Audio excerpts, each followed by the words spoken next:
अपने मुल्क की मैशियत पे बैठ के, मुल्क की हालात पे बैठ के, मुल्क की मसाइल पे बैठ के हुकूमत को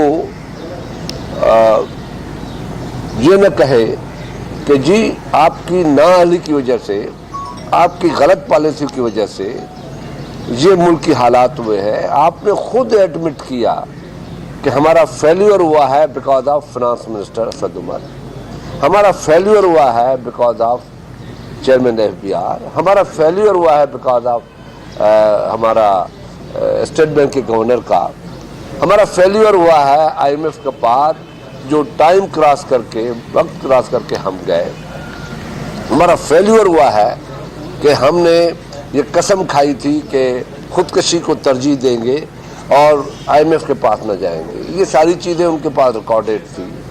आपको उन लोगों ने मुकम्मल तौर पर डिक्टेशन दी, अपने लोग ले आए हैं। पाकिस्तान में पहली मर्तबा ये हुआ है कि IMF खुद बजट बना रही है। पहले IMF की हमें एडवाइजेज मिलती थी, बिल्कुल मिलती थी कि इसको ऐसा करे, इसमें रिकवरी का ये करे, इसमें टारगेट ये दे, रेवेन्यू का ये करे, इधर ये कर दे, वो सारी हमें एडवाइजेज दी जा रही। इस मर्तबा तो आपका बजट जो है वो IMF बना रही है और IMF के कल डायरेक्टर ने ये बात की है कि बिल्कुल अवाम परेशान होंगे, अवाम बिल्कुल अवाम के लिए मसाइल बढ़ेंगे इस बजट में।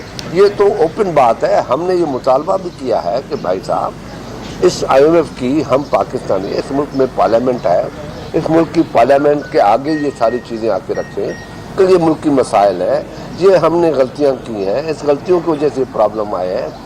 हमने इस वजह से IMF के साथ इन टर्म्स कंडीशंस में बात की है।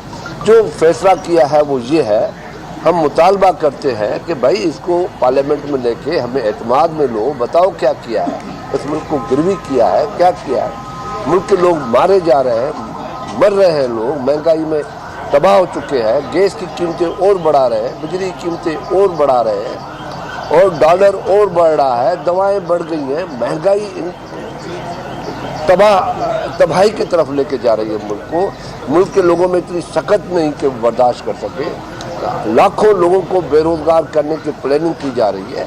तो ये सारी चीज़ें हों और अपोजिशन बैठ के खामोश होके कहे सब अच्छा है, हम हुकूमत का हिस्सा तो नहीं है, हम इस मुल्क का हिस्सा है, पार्लियामेंट का हिस्सा है, लोगों से वोट लेके आए हैं, कसम खा के आए हैं, ओथ लिया है कि पाकिस्तान के लिए, पाकिस्तान की रियासत के लिए, पाकिस्तान के अवाम के लिए जो मसाइल होंगे हम ईमानदारी के साथ, अल्लाह को हाज़िर नाज़िर जान के साथ उनकी लिए कुछ बेहतरी करेंगे। ये हमारा ओथ है, उस ओथ तक हम जमा हुए हैं। अपोजिशन ईद के बाद डी चौक आबाद करेगी या अलीम खान वाले मामले?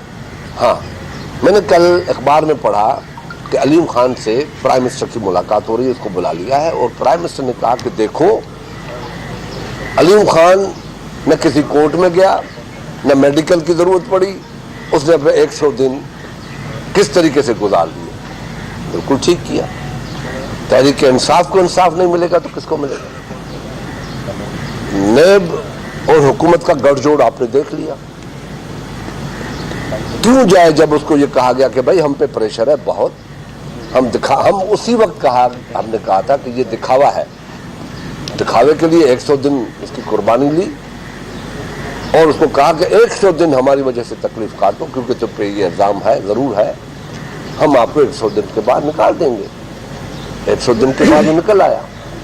जितने उसके ऊपर इल्ज़ामात हैं, शायद शर्जील मेमन पे उसके आधे जितने इल्ज़ामात हैं, वो 20 महीने से अंदर पड़ा है और उसकी जमानत नहीं हो रही, नया केस लगा रहे, नया केस लगा।